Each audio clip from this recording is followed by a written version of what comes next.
বন্ধ হয়ে গেল, কারেন্ট চলে গেছে। যারা দায়িত্বে আছে তাড়াতাড়ি কথা বলেন।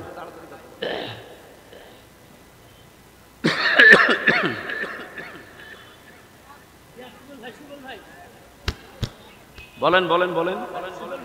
এই পদ পাওয়ার জন্য দেখেন বাংলাদেশে অনেকেই সামনে মারামারি করে মরে যাবে। আমি কি বেশি করে ফেললাম? হ্যাঁ, আপনি দেখবেন তারপরে বলবেন। এই পদটা নিয়ে আসতে কমপক্ষে ৫-৭ কোটি, ১০ কোটি, ২০ কোটি টাকা তো লাগবেই। এমনকি এ পদ পাওয়ার জন্য অনেকে মরে যাবে, কারণ তাদের উদ্দেশ্য শুধুমাত্র জনগণের সেবা করা না, তাদের আরেকটা সেবা আছে। জামাত ইসলামী থেকে এরকম কোন ধান্দাবাজ নেই।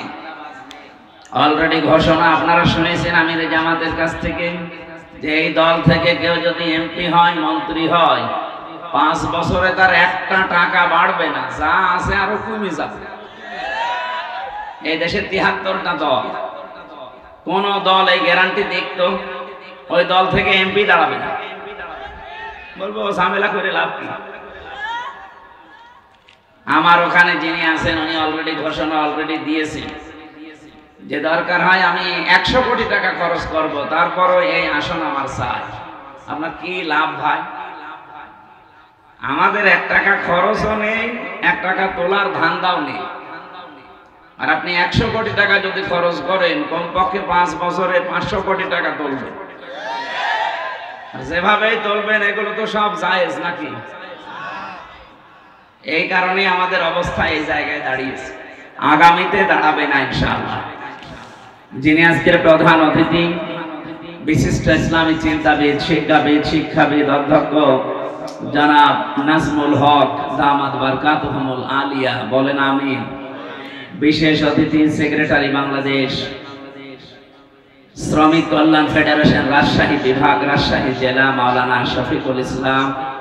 আমন্ত্রিত অতিথি অনেক মানুষের নাম দিয়েছেন আপনারা, জনাব আবুল কালাম আজাদ, সোহেল রানা না সুফেল রানা, সুফেল ভুল হয়েছে মনে হয়, সোহেল রানা হওয়ার কথা ছিল হয়তো। জনাব আয়ুব আলী এবং মিজানুর রহমান। এখানে যাদের নাম দেখলাম এদের নামে দেখেন এখানে কিছু লেখা আছে। একজনের লিখেছেন আমির বাংলাদেশ জামাত ইসলামী চারঘাট উপজেলা, বাংলাদেশ জামাত ইসলামী চারঘাট উপজেলার সহকারী সেক্রেটারি, বাংলাদেশ জামাত ইসলামী চারঘাট উপজেলার সেক্রেটারি, বাংলাদেশ জামাত ইসলামী নিমপাড়া ইউনিয়নের আমির।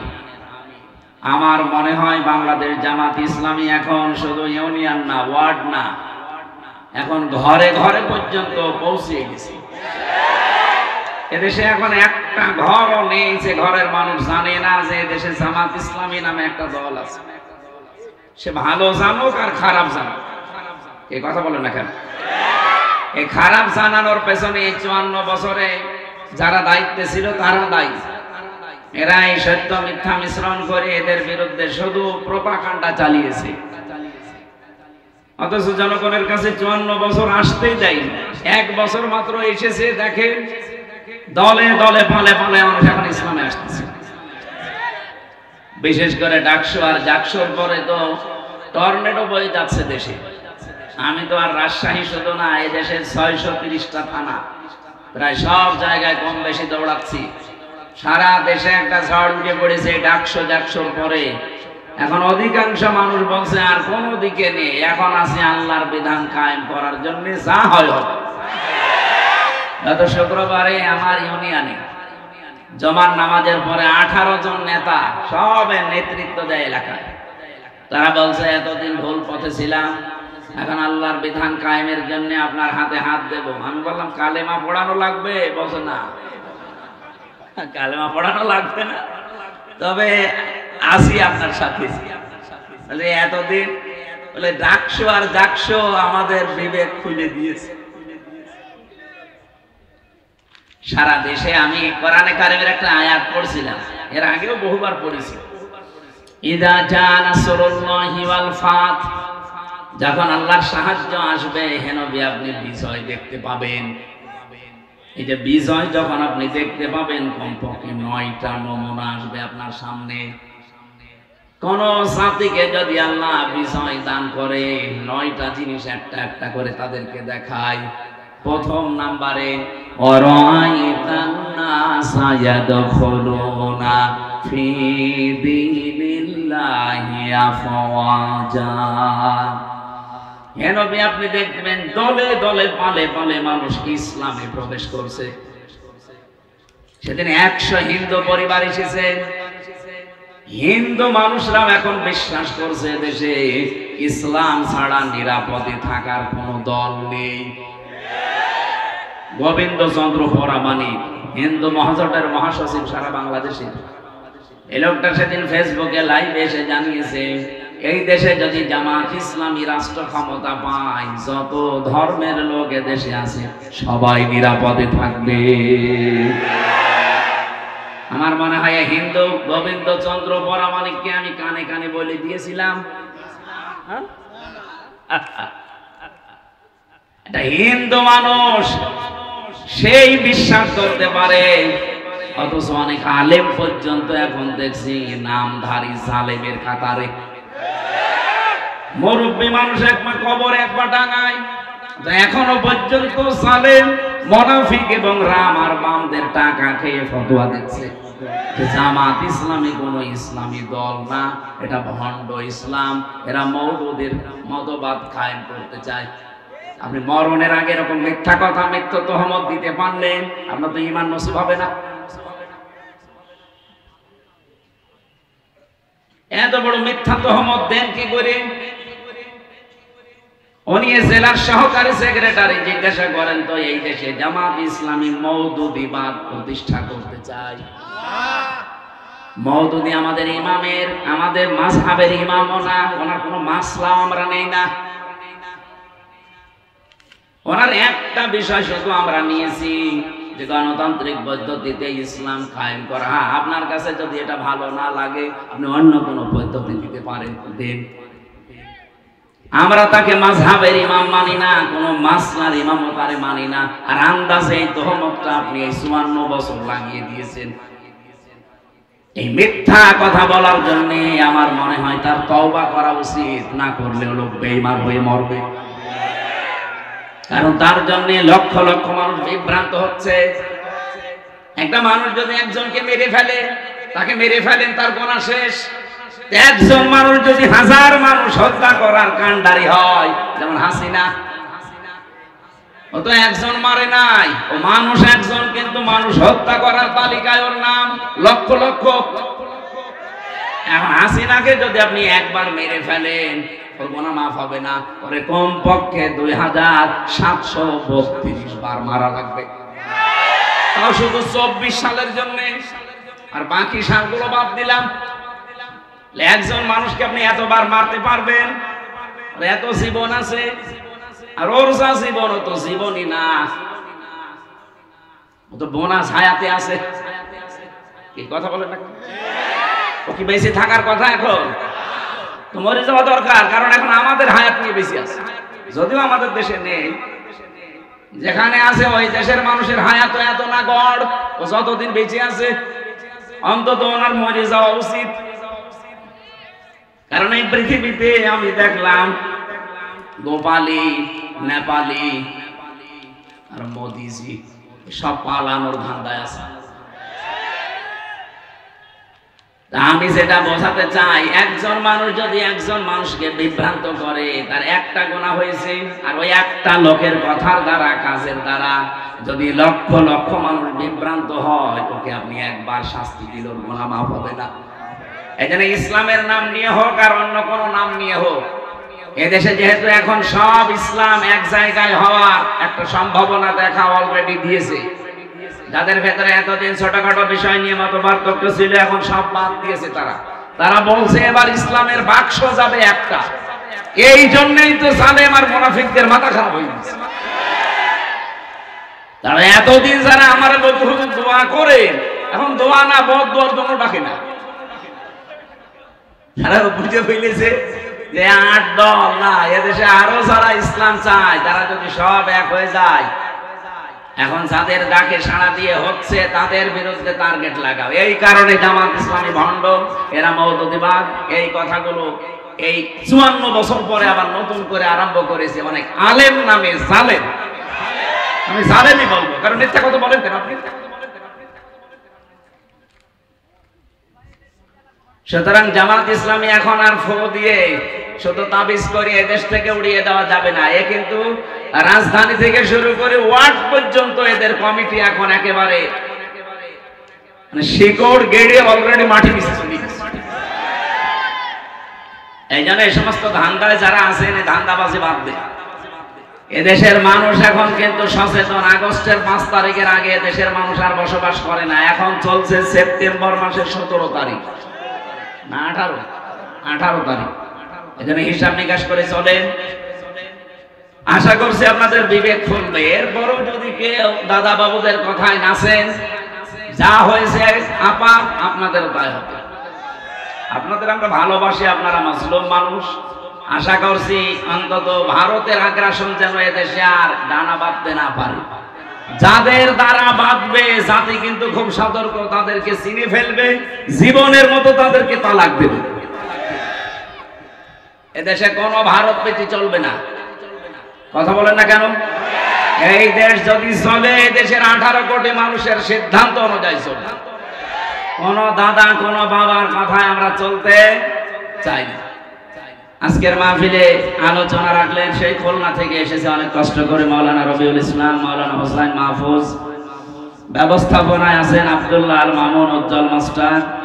এখানে দাওয়াত দিয়েছিলেন আমার যিনি রওশন আলম নাকি যেন নাম ব্যক্তিটা, রওশন আলম। মঞ্চে বসে আছেন আপনাদের এলাকার অবশ্যই সম্মানিত, নয়তো এখানে আপনারা চেয়ার দিতেন না। এদের সম্মান আর মর্যাদা কামনা করছি তাদের ঈমান এবং আমল অনুযায়ী। আমি যে কথা বলি ওখান থেকে একটা শিক্ষা বের করার চেষ্টা চালাই। দেখেন তো কেন ওনাদের আগে সম্মান কামনা করলাম। আল্লাহ রাব্বুল আলামিন জানিয়েছেন, ইয়ারফাউল্লাহুল্লাযীনা আমানু মিনকুম ওয়াল্লাযীনা উতুল ইলমা দারাজাত। তোমাদের ভেতরে যারা ঈমান আনে আর ঈমানের দাবি অনুযায়ী যে মানুষগুলো ইলম অর্জন করে আমল করে, এই দুইটা গুণ যাদের ভেতরে আমি দেখতে পাই। ইয়ারফা এটা মুজারে, বর্তমান ভবিষ্যৎ, প্রেজেন্ট ফিউচার। আল্লাহ পাক দারাজাতুন না দিয়ে দারাজাত বহু বচন দিয়ে জানাতে চেয়েছেন। এই দুটো গুণে গুণান্বিত যারা অর্জন হবে, দিন যত যাবে তাদের মর্যাদা তত বাড়তেই থাকবে। আল্লাহ শুধু বাড়িয়ে দেবে তা না, বাড়াতেই থাকবে। এই জন্য আশা করছি যারা এখানে স্টেজে চেয়ার পেয়েছেন, ঈমান অবশ্যই আপনাদের আছে। ঈমান এবং আমল করা লাগবে আপনাদের জ্ঞান যোগ্যতা ইলম অনুযায়ী। কারণ বহু মানুষ তাদের জ্ঞান অনুযায়ী যোগ্যতা অনুযায়ী কাজ করে না, এই জন্য তাদের মর্যাদার সম্মান দুনিয়াতে আল্লাহ আরো নষ্ট করে দেয়। কথা বোঝেন আমার? আমি নাম নিলাম না। বহু মানুষের জ্ঞান আছে, যোগ্যতা আছে, কিন্তু সে অনুযায়ী সে চলে নাই। এই জন্য আল্লাহ পাক তাকে তার উপরে তুলতে তুলতে এত নিচে নামিয়ে দিয়েছে যে সেখান থেকে আর উঠে আসা সম্ভব না। আপনাদের এই আসনের যিনি মন্ত্রী ছিল কোথায় উঠেছিল? আল্লাহ এত নিচে নামিয়ে আছে। আমি সেদিন কোন দেশে যেন গিয়েছিলাম, সিঙ্গাপুর নাকি মালয়েশিয়া যেন, সেখানে যে দেখি নিচে বসলাম হোটেলে, দেখি চা খাচ্ছে। সালাম দিলাম, আসসালামু আলাইকুম। ওয়ালাইকুম আসসালাম বলবে তো না, বলছো হুজুর আমরা আগেই পালিয়েছি। আর সালামের জবাব না দিয়ে বলতে ওয়ালাইকুম আসসালাম বলবে না, আমরা আগেই পালিয়েছি। আপনি পালালেন কেন? এটা কোন জেলা যেন? রাজশাহী। পাশে নাটোর, ওখানে আর এক মন্ত্রী ছিল, খালি পলক মারে। এই অবস্থা এখন দেখেন। সেদিন আমি আদালতে হাজিরা দিতে গিয়েছিলাম আমার মামলার, যে দেখে আল্লাহর উনি কাঁদতেছে। অথচ কি গেট আপ ছিল দেখেছে, এক এক সময় এক এক সাজে থাকতো। এখন আপনজন বলতে তার কাছে আর কেউ নেই। তার যে পরিচয় দেবে সে পরিচয় দিলেও ভয় পায়। আপনজন যারা স্ত্রী পুত্র শব্দ বাইরের দেশে চলে গেছে, তার কাছে এখন এক প্যাকেট বিরিয়ানি নিয়ে খাবার নিয়ে কেউ যাবে সেই রকম মানুষও নেই, অথচ কি না পড়ছিল তার। এই জন্য আমার মনে হয় পলক সাহেবের কাছে শিক্ষা নেওয়া দরকার। মাত্র 1 বছর 1 মাসে তার চেহারা যা হয়েছে আপনি এখন দেখলেও চিনতে পারবেন না পলক না পলকের দাদা। কি অবস্থা হয়েছে। আমিও 3 বছর ছিলাম, কিন্তু আমার চেহারাটা পাল্টাইনি। ওরা যদিও এরকম 100 গুণ কষ্ট আমার দিয়েছে। আমার মাথার চুল থেকে পায়ের তালু পর্যন্ত 1 ইঞ্চি জায়গা বাকি নেই যেখানে জালেমরা টর্চার করে নাই। আমার উল্টো করে 11 ঘন্টা টাঙিয়ে রেখেছিল। এত পেটানো পেটিয়েছে, প্রায় 4-5 জন মিলে চোখ বেঁধে। আমার পেছনে শুধু ম্যাডাম ছাড়া কাউকে দেখানো যায় না। এই যে চেয়ার দিয়েছেন তো ভালো, যদি কাঠের চেয়ার দিয়েছেন বসতে পারতেন না। এত কিছু করার পর অন্তত এখন টিকে আছে। আরো মাত্র 1 বছরে মনে হচ্ছে কবরে অর্ধেক চলে গেছে, তাও তো কিছু এখনো টের পাননি। জালেম যারা এখনো পর্যন্ত, যে মানুষগুলোর বৃদ্ধি কমে না, তারা যেন মাঝে মাঝে পলকের দিকে একটু তাকায়। তাকানো লাগবে না, শুধু ওর ছবির দিকে তাকাবেন আর পলক মারবেন। এখানে জ্ঞান ছিল তার, ঈমানও ছিল কম বেশি, কিন্তু জ্ঞান অনুযায়ী কাজ না করার কারণে আল্লাহ তুলেছিল উপরে। এখন এত নিচে নামিয়েছে, সেখান থেকে উঠে আসা সম্ভব না। যা স্বপ্ন দেখতে পারেন, কিন্তু বাস্তবে রূপ নেওয়া অত সহজ না। এখানে যারা বসে আছেন আশা করছে ঈমান আছে এবং জ্ঞানও আছে। এই জ্ঞান অনুযায়ী দুনিয়াতে কাজ করার তৌফিক আল্লাহ তাদের দান করেন, বলেন আমিন।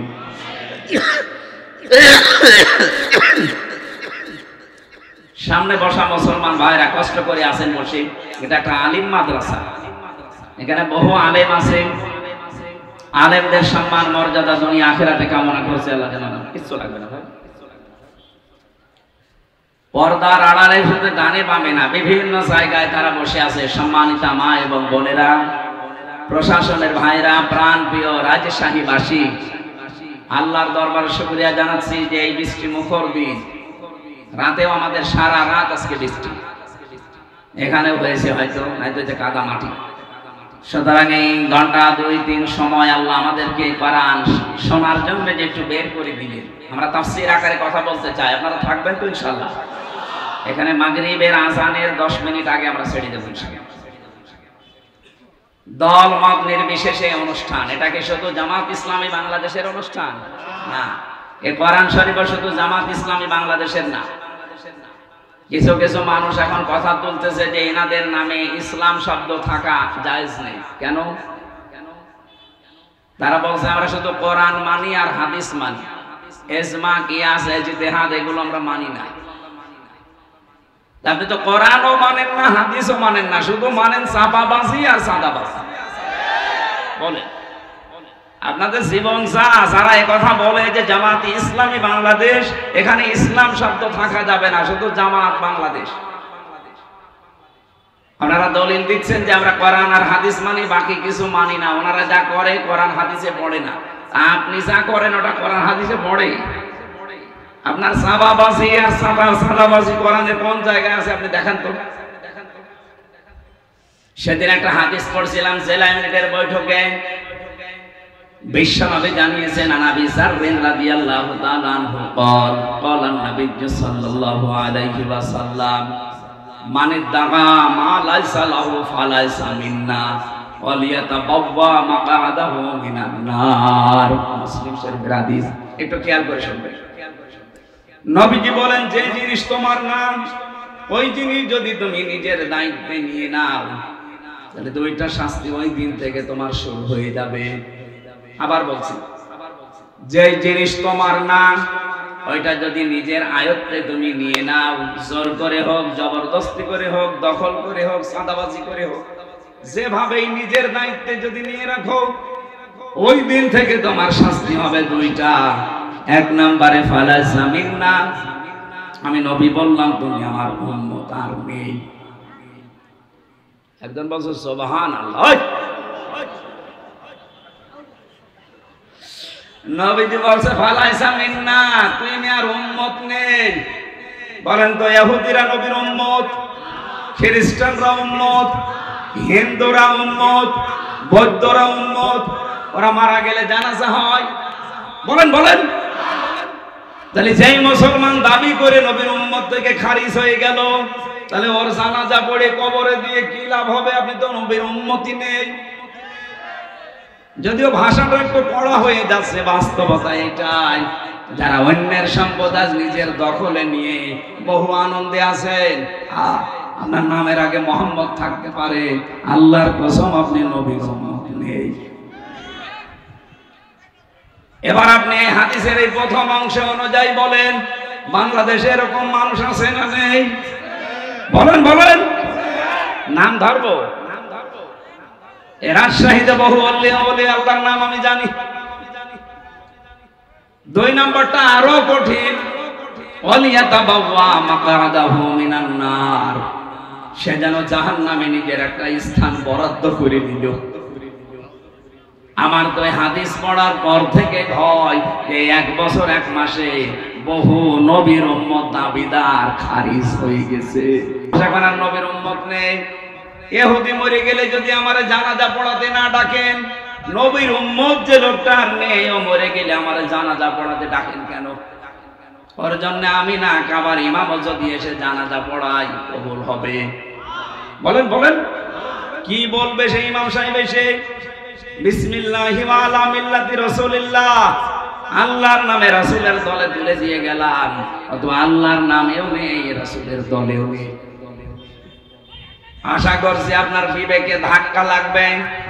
এরপরেও যদি কারো বিবেক না খোলে, আমার মনে হয় তার বিবেকের উপরে কুকুরে পোশাক করেছে। দেখেন স্যার বলছে ঠিক।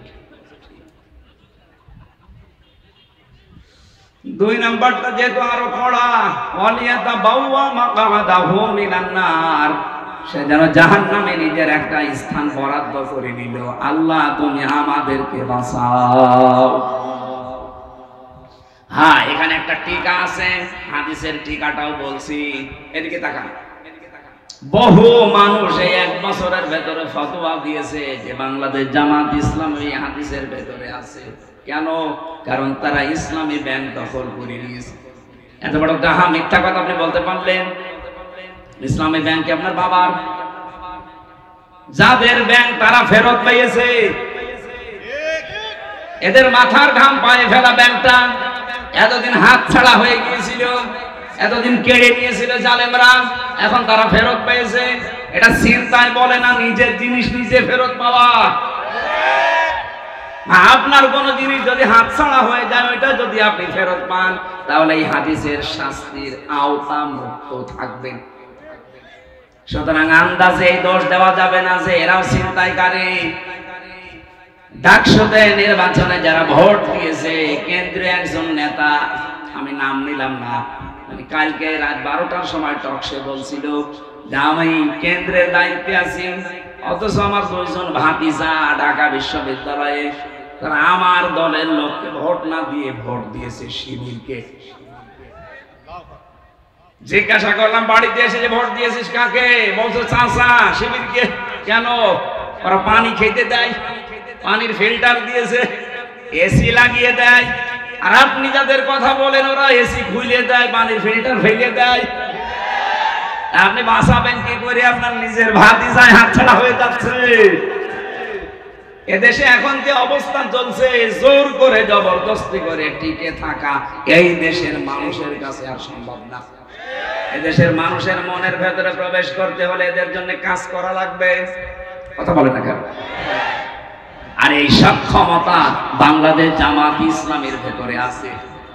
কারণ এই দল করতে হলে আপনাকে জামাত কর্মী হওয়ার আগে সমাজ কর্মী হওয়া লাগবে। আন্দাজে উড়ে এসে জুড়ে বসে আমি জামাতের নেতা হবে না, আপনাকে আগে জামাত কর্মী দাবি করলে সমাজ কর্মী হওয়া লাগবে। বাংলাদেশ জামাত ইসলামীতে ওয়ার্ড থেকে শুরু করে কেন্দ্র পর্যন্ত একটা মানুষ আপনি দেখাতে পারবেন না যেখানে কাজ ছাড়া কেউ আছে। ও যদি রাস্তা ছাড়ো দেওয়া হয় তাও কাজ করে খায়, আর কাজ করে খেলে প্রতি মাসে যদি 15,000 টাকা উপায় হয়, 100 টাকার 5 টাকা তারা এমনিতেই জামাত ইসলামকে দান করবে। এটা জোর করা না, জবরদস্তি করা না, তার নিজের ইচ্ছায় সে দিয়ে আসবে। যার যেভাবে ইনকাম তাকে ওইভাবে দেওয়া লাগবে। কেউ যদি 1 লাখ টাকা উপায় করে মাসে, তারও 100 টাকা 5 টাকা আমার যেমন দেওয়া লাগে আপনারও দেওয়া লাগবে। অন্য কোন দলের এই সিস্টেম আমি পাইনি।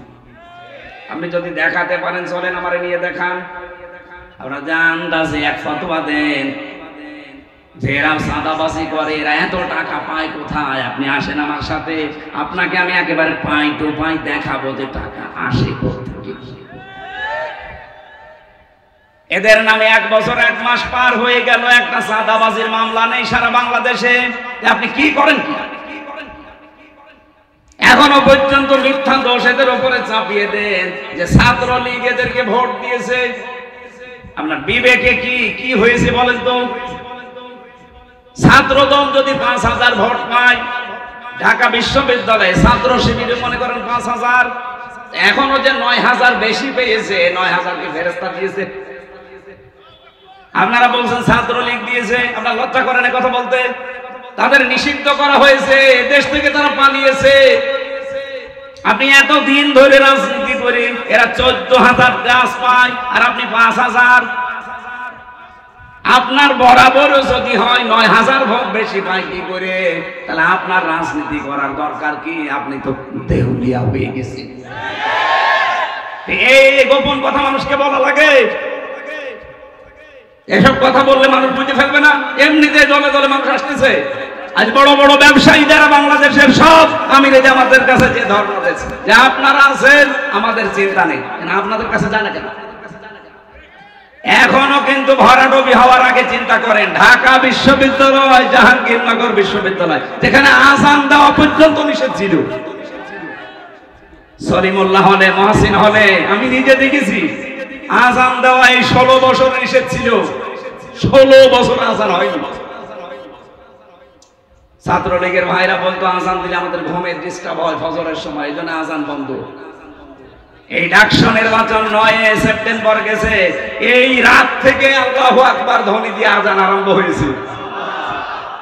জাহাঙ্গীরনগর আমি নিজেও ছিলাম 1 বছর, ওখানে এমন পরিবেশ থমথমে ছিল ওই সময়, পায়খানার ভেতরে ইশারা দিয়ে নামাজ পড়া লেগেছে, এইরকম পরিবেশ গেছে। আর সেখানে আজ উচ্চারণ হচ্ছে লিল্লাহি তাকবীর। এর থেকে কি দেখতে চান? ডাকসু জাকসু যদি এই অবস্থা হয়, আপনি রাজশাহী এ তো শিবিরের আতুর ঘর, আর চট্টগ্রামে তো অলরেডি শিবির জন্ম হয়ে গেছে। আর কুষ্টিয়া ভার্সিটিতে পা দিতেও পারবে না কেউ, ওখানে 100 জনের 100 শিবির। যেখানে আছে সেখানে আপনার এখন ভয়। এখন বলছে আমরা ডাকসু জাকসু নির্বাচন চাইনি, আমাদের উপরে চাপিয়ে দেওয়া হয়েছে। আমার মনে হয় কয়েকদিন পরে তারা এই কথা বলবে যে জাতীয় নির্বাচন আমরা চাইনি, চাপিয়ে দেওয়া হয়েছে। আমরা চেয়েছিলাম ওই আপার মতো রাতের ভোট দিনে করি, দিনের ভোট রাতে করি।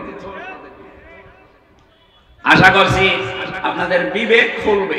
এখনো থামেন, নয়তো যা আরম্ভ করেছেন শেষে মাথা গোজার ঠাঁইও পাবেন না। আর এবার বাংলাদেশে যে অবস্থা তৈরি হয়েছে, আমি খোলাখুলি বলছি ভাই, কোনো গোপন কথা না। এই দেশে এখন দল 2টা, হয় ইসলাম না ইসলামের হয় বিপক্ষে। এখন এক দল আছে এই দেশে শয়তানের দল, আর এক দল আল্লাহর দল। সে যে নামে আসে, যারা আল্লাহর বিধান কায়েম করতে চায় তারা আল্লাহর দল, যারা শয়তানের বিধান কায়েম করতে চায় মানুষের তৈরি করা আইন, সে যে নামে আসুক ও শয়তানের দল। এই কথা বলেন না কেন? সুতরাং এই দেশে আর আপনি মাঝখানে থাকতে পারবেন না, যে কোনো একদিকে যাওয়াই লাগবে, হয় থাকবেন না যাবেন। এদেশে এখন সামনে কিন্তু বদরের ময়দান অলরেডি আসতেছে। বদরের ইতিহাস পড়েছি যে ছেলে বাবার বিপক্ষে অস্ত্র ধরেছে, স্বামী স্ত্রীর বিপক্ষে অস্ত্র ধরেছে। এবার বলেন তো সেই অবস্থা আসতেছে না? ভোট না, এটা ভোট যুদ্ধ। শুধু দোয়া দরুদ পড়ে আর তসবিহ পড়ে এবার হবে না। যুদ্ধ যেমন করা লাগে, ভোট ও যুদ্ধ যুদ্ধের ময়দানের মতো আসা লাগবে।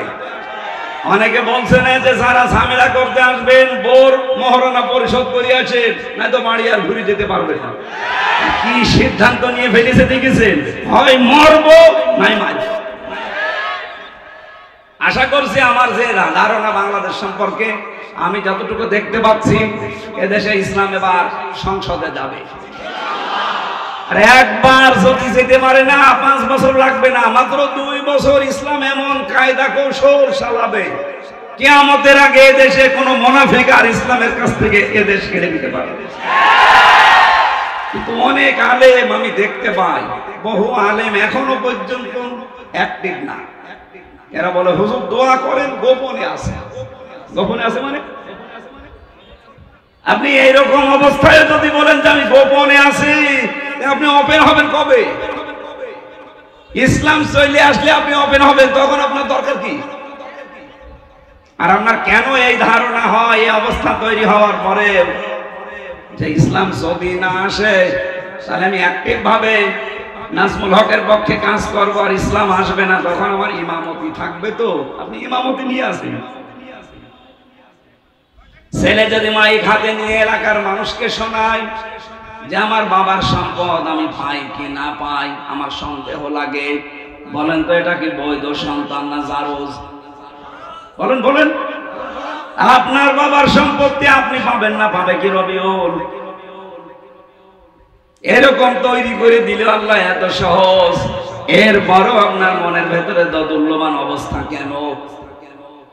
আশা করছি সব বাদ দিয়ে দেন। ওয়ালা তাহিনু ওয়ালা তাহজানু ওয়া আনতুমুল আ'লাউনা। এখানে যারা আরবি বোঝে আমি তাদেরকে বলছি, আল্লাহ এখানে আনতুম আ'লাউনা শব্দটা এরকম ছিল, অথচ আ'লাউনার আগে আলিফ লাম দিয়ে এটাকে আল্লাহ নির্দিষ্ট করে দিলেন কেন? আরবি গ্রামার যারা পড়ায় জিজ্ঞাসা করেন, মুবতাদা যদি মারিফা হয় খবর সব সময় নাকিরা হয়, কিন্তু এখানে আল্লাহ খবরটাকেও মারিফা বানিয়ে দিয়েছেন আলিফ লাম দিয়ে। আনতুম আ'লাউনা না আনতুমুল আ'লাউনা। খবর যদি কোনো সময় মারিফা নির্দিষ্ট হয়ে যায়, ইফিদুল হাসর, হাসরের ফায়দা দেয়, বাংলা অর্থ দাঁড়ায় হবে। গ্যারান্টি আমির হামজার না আল্লাহ?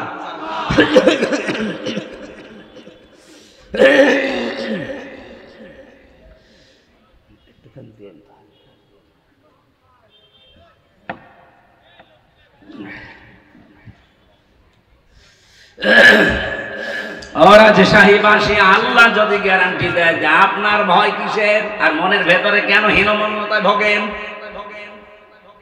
কোনো ভয় নেই, কোনো চিন্তা নেই, কোনো দুশ্চিন্তা নেই। আল্লাহ বলেন বিজয় হবে যদি মুমিন হতে পারো। কি হতে পারো? বলেন বলেন। আমার প্রশ্ন আমার রাজশাহীবাসীর কাছে, বিজয় দেওয়ার একচ্ছত্র মালিকানা কে?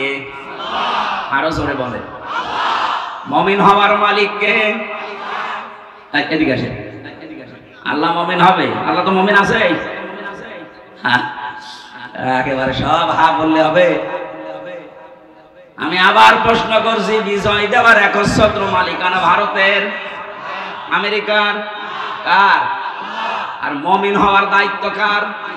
আমাদের। তাহলে আমাদের মুমিন হওয়া লাগবে নাকি? আশা করছি আমরা কাঙ্ক্ষিত মানের মুমিন হতে হলে 50টা বিষয় আছে কোরআনের ভেতরে। 50 জায়গায় আল্লাহ মুমিনের বিভিন্ন গুণাবলী দিয়েছেন। আপনারা ওইগুলো দেখে দেখে দেখে দেখে পড়ে নিজের ভেতরে অর্জন করেন। সামনে ইসলাম আসতেছে, আপনি একটু বুক বাঁধেন, বড় আশা নিয়ে বুক বাঁধেন। এবার দেখবেন যে কোরআন দিয়ে বাংলাদেশ চললে কেমন দেখা যায় ইনশাআল্লাহ। কোনো ভয় নেই, যত চাপাবাজি করুক। বিভিন্ন মানুষ দেখছি চাপাবাজি করছে, এই যে ফজু পাগলা, কি চাপাবাজ। চুয়াডাঙ্গার একজন আছে দুদু মিয়া, এ চাপা ছাড়া কি আছে? আশা করছি এই মানুষদের কথায় বিভ্রান্ত আমরা হব না। আমরা কোরআনের উপরে 100% বিশ্বাস রাখতে চাই ইনশাআল্লাহ। দরুদ পড়ছি, সালাম পড়ছি নবীর উপরে। তেলাওয়াতকৃত আয়াত আমার সূরা আরাফ 26 নম্বর আয়াত, একটা মাত্র আয়াত পড়েছি। লক্ষ লক্ষ হাদিস থেকে একটা হাদিসের অর্ধেক পড়েছি। এবার আসেন তো এই দুইটার সামনে নিয়ে কিছু কথা বলি। সূরা আরাফ এর বাংলা অর্থ হচ্ছে প্রাচীর। আরাফ নামক একটা প্রাচীর আল্লাহ বানিয়েছেন। অবাইনাহুমা হিজাব ওয়া আলাল আরাফি রিজালুন ইয়ারিফুনা কুল্লান বিসীমাহুম ইলা আখিরি আয়াত। আরাফ নামক একটা প্রাচীর আল্লাহ জান্নাত আর জাহান্নামের মাঝে আল্লাহ বানিয়ে রেখেছেন। নবীজি বলেন আল্লাহ এখানে কিছু মানুষকে দাঁড় করিয়ে রাখবে, এদেরকে জান্নাতেও দেবে না জাহান্নামেও দেবে না। এদিকে তাকান। সাহাবী প্রশ্ন করলেন, হে নবী এদেরকে জান্নাতে দেবে না কেন? নবীজি বললেন এরা জান্নাত পাবে না শুধু একটা কারণে, এদের সবই ভালো ছিল, মা বাবার সাথে আচরণ ভালো ছিল না। এবার আসেন আমি মেয়েদেরকে 2 মিনিট বলবো। সম্মানিতা মা বোনেরা, আমি খুব ভালোবাসি আপনাদেরকে, কারণ নবীজি বলেন আমার কাছে 3টা জিনিস প্রিয়, একটা সুগন্ধি, একটা নামাজ, আর একটা মেয়ে মানুষ, সেটা আমার নিজের স্ত্রী। এই জন্য মা বোনদেরকে আমিও ভালোবাসি নবীর হাদিস অনুযায়ী। আরাফ সূরা তাফসীর পড়তে গিয়ে আমি দেখলাম আপনারা অধিকাংশ জাহান্নামে দৌড়াচ্ছেন। নিজে শুধু না, 4 জন পুরুষ মানুষকে সাথে নিয়ে যাচ্ছেন, হয় বাবাকে, নাই বড় ভাইকে, নাই স্বামীকে, নাই বড় ছেলেকে। এই যে সন্তানগুলো আমরা আজ মা বাবার সাথে খারাপ ব্যবহার করার কারণে আমরা আজ আরাফ নামক জায়গায় দাঁড়িয়ে আছি, জান্নাতে যেতে পারছি না। এটা শুধু আমার একা দোষ না, এই দোষের দোষী আমার বউ। এই কথা বলেন এখন। 100টা না 98টা পরিবারে বউর কারণে স্বামী তার মা বাবার হক আদায় করতে পারে না। এরকম বউর আশাই নেই? বলেন বলেন। সম্মানিত মা বোনেরা, শুধু মনে করে অনেকে যে নামাজ পড়ি, রোজা রাখি, কালো বোরকা পরি, আমি জান্নাত পাবো না। মানে কে বলেছে আপনাকে? আপনার স্বামী যেটা পছন্দ করে ওটা যদি জায়েজ হয়, মাস্ট বি আপনাকে ওটা পছন্দ করা লাগবে। আপনার স্বামী পছন্দ করছে আপনার মা বাবা, তার মা বাবা তার সাথে থাকবে, খেয়ে থাক না খেয়ে থাক তার সাথে থাকবে, কিন্তু আপনি এটা চান না। এটা বন্ধ হয়ে গেল, কারেন্ট চলে গেছে। যারা দায়িত্বে আছে তাড়াতাড়ি কথা বলেন।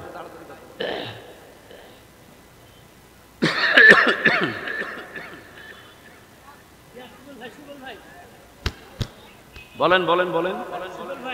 আল্লাহ লা ইলাহা ইল্লাল্লাহ মুহাম্মাদুর রাসূলুল্লাহ।